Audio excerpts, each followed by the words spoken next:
Under the heavy gray sky merging with the rain, Mira was making her way back home after a long day at the university. Her gaze fixed on the glistening asphalt ahead, raindrops cascading down the frame of her bicycle. She yearned for the warmth of her apartment, eager to get there, to feel the pleasant warmth and coziness.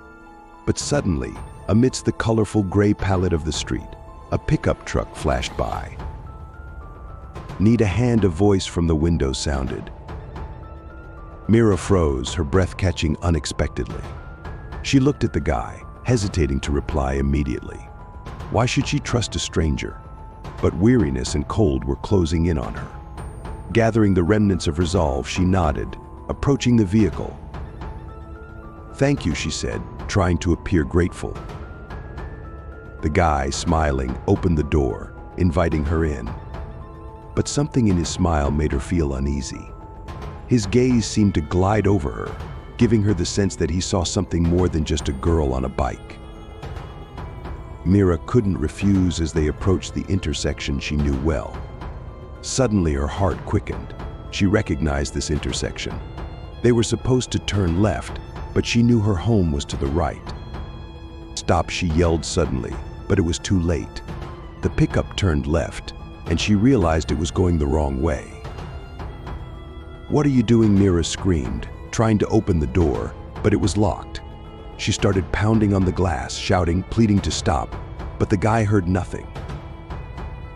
And suddenly, in one of the fleeting glances in the side mirror, she saw his eyes gleam.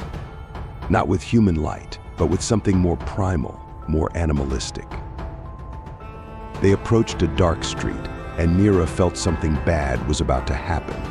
Suddenly, the guy transformed into a creature with sharp fangs and gleaming eyes, a werewolf. Mira's breath caught. She realized her life hung by a thread. She had to escape. Her heart pounded so hard she felt it might leap out of her chest.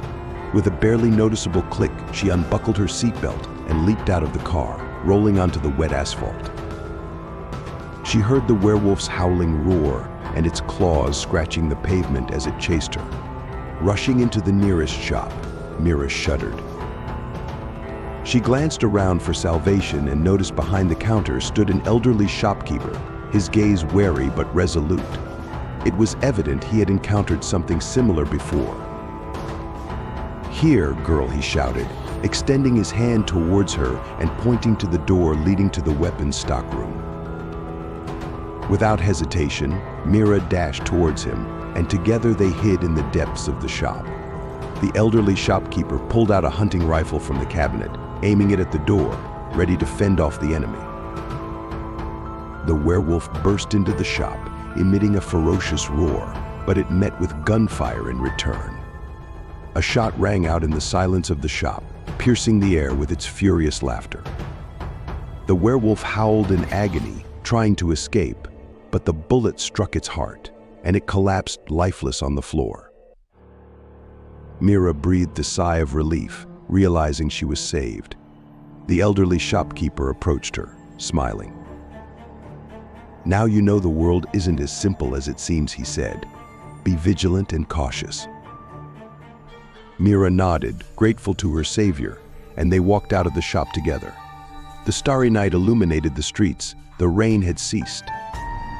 Mira felt she had grown stronger and wiser after this challenging ordeal, and now she knew that the world held many secrets and dangers, but courage and determination would help her overcome any difficulties.